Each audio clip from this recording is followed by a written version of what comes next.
It's hard to face them in the locker room knowing how hard they played. Look them in the eye, and a lot of tears in there, and there should be. Because when you invest the way our guys invest and work the way our guys work, then it ought to hurt.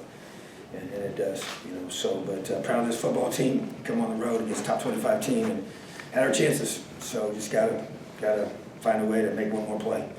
But you bring start a true freshman left tackle, probably the hardest position on offense to play in a hostile environment against a great defensive line. And I thought Matt Bedford did an awesome job in his first start. And then you started a freshman quarterback, his first road game in conference play, and you saw the way Mike Penix played. So thought Coach DeBoer, Canada did a great job with the game plan to be able to maximize the things that we thought we could do against them, and were effective in that regard. So just disappointing to not be able to get that stop at the end of the half and stop at the end of the game. To me, those were kind of the two things that sealed our fate. So, but a lot of positive things, and we'll continue to focus on that, which we need to do to keep growing as a football team. But there's, I love that football team, that locker room. Period. Questions?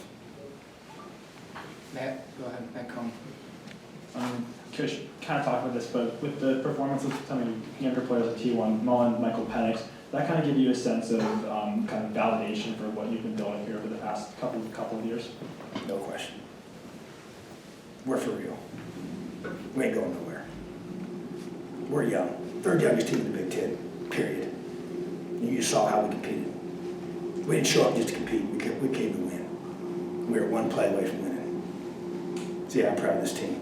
Proud of we recruited. That ain't going to stop. Proud of what we're building and the way we're building it. Just disappointed. Coach, Tom, then Zach. can you be a little more specific about how the decision to start Mike played out and how the week went, and then of course just what your thoughts were on how he played? Yeah, obviously, always the most important thing is the welfare of our players. So we don't want to put a guy out there that's not ready to play.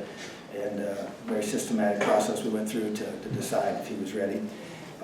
He didn't practice every day, but he practiced enough to where we felt comfortable playing him and starting him. I really didn't know if he was going to be able to go the whole game, to be honest with you.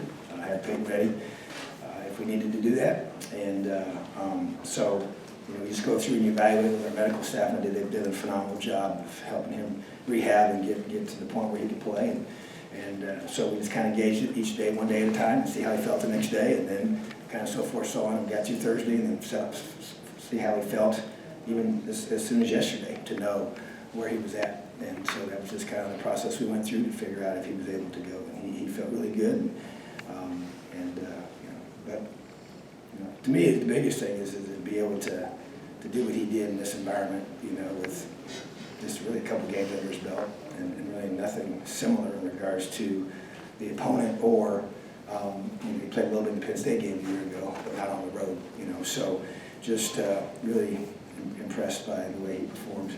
But so we just felt like he was ready, and it was a team effort. Everybody involved, and like I said, we tried to communicate as best we could to everybody and make the best decision for our team. So, Zach and Taylor. I recognize this is kind of a tough thing to answer in the immediate aftermath, but you talk about feeling like you were just one or two plays away. How do you, if at all, address maybe the one or two maybe just slight overthrows that look like they might have busted for long gains, the interception that looked like it might have turned into a touchdown, those kinds of things, or is that just something you want to kind of guys to wipe and not carry with them in terms of maybe it haunting them deeper into the season? Well, you always go back and you got to evaluate, and there's things that there's calls you make as a coach that you kind of wish you had back, and there's situations that you don't execute. But I still, we got to continue to it's about executing in those key moments, whether it's the end of the half, end of the game, and just keep finding ways. We're getting, the gap's getting closer and closer. To be able to, have those young guys.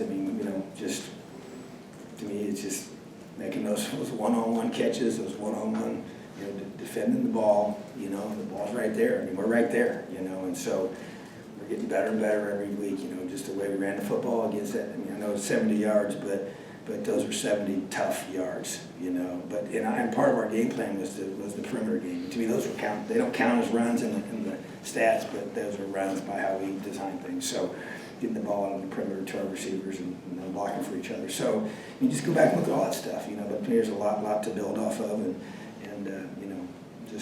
it's just so disappointing because these guys, man, this is, it's so stinking close. But, we're not gonna get discouraged, disappointed, but not discouraged. Taylor, then Peaks. Coach, you already talked about Matt Bedford, and the offensive line seemed to open up some holes and get a little bit of leverage today against a tough defensive line from Michigan State. Was that success based more on schematics, or was it based on just kind of the different group that was together and Matt Bedford's performance on that time? Well, first of all, I think Matt Bedford's gonna be a great offensive lineman. I've said that from the beginning. He's got a lot to learn, and I wasn't sure. I thought he might be a rough day at the office for him in some ways, just because of who he was going against. Because there were some times in practice the last couple of weeks where if you'd have told me he might have come out and started at Michigan State, I'd have been, but he responded, and I think he just, when you lose a guy like Corey, I think he just pulled together. I'm telling you, I've just seen it happen time and time again, and I hate that we lost him, and we're definitely it's going to hurt us moving forward, but other guys got to step up. I think that Simon took it personal. He stepped up. Caleb stepped up. Hunter stepped up. Harry stepped up.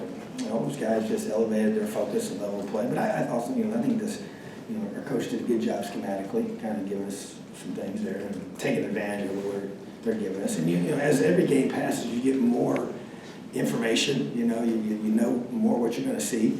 And I think that helps us because we can do some good things and figuring that out. And I thought the receivers played really well and caught a lot of tough balls but we dropped some too. So he is kind of those are frustrating.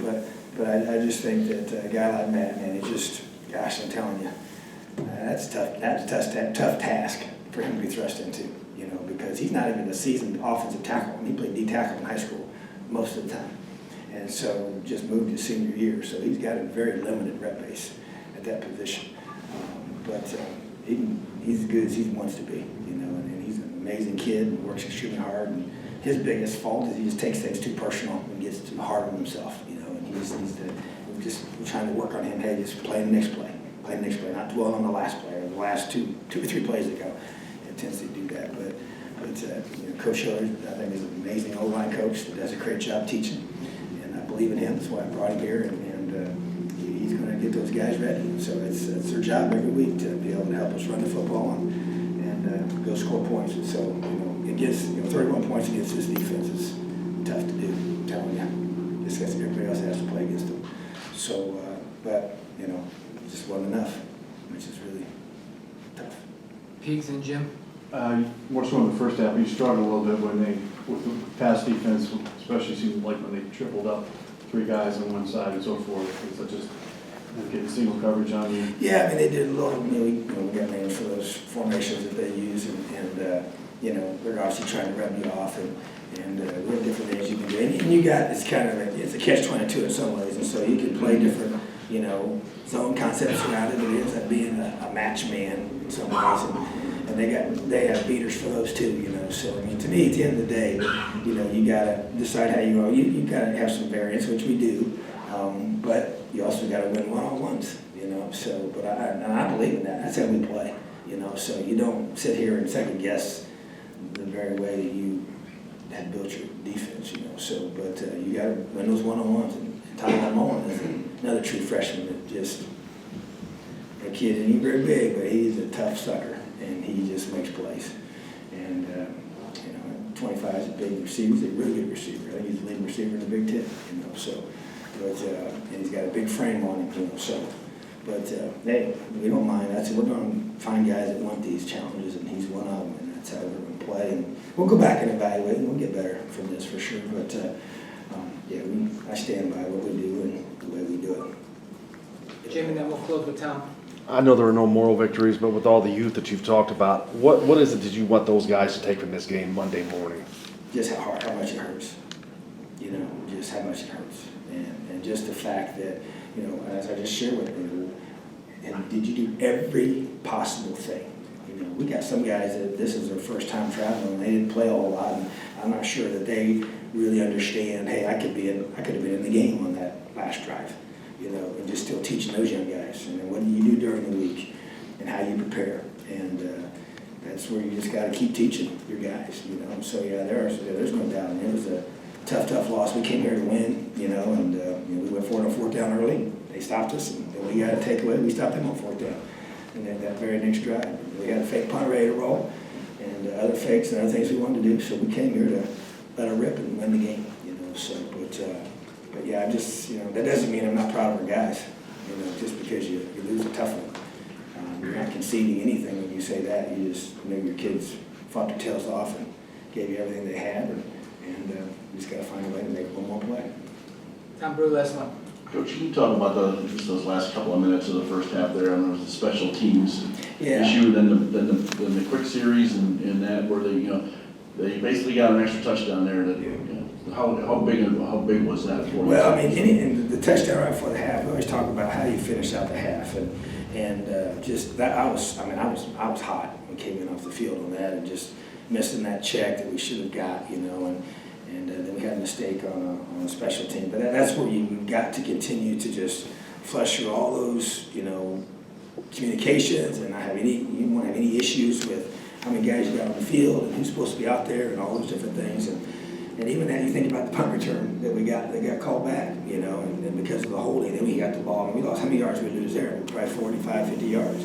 In field, was it 60? 61. 61. Ooh, I mean, that makes me worse. I mean, it was just, to me, that was the game changer right there, you know, and they called holding on our guys. I mean, I'm gonna go back and watch it, but you know, that is just those are tough. Those changed the game, you know, and we just gotta coach our guys up on that. And I don't know how many times we had a couple blocks in the back last week, but we hadn't had holdings on our punt return unit. So, but at the same time, that to me, that's the bigger issue. Just little stuff like that, you know, in these kind of games. I mean, those decide the outcome, you know. And I just, you know, gosh, you know, but the kids put it all out there, and go back, evaluate, and get better. All right, thanks, Tom.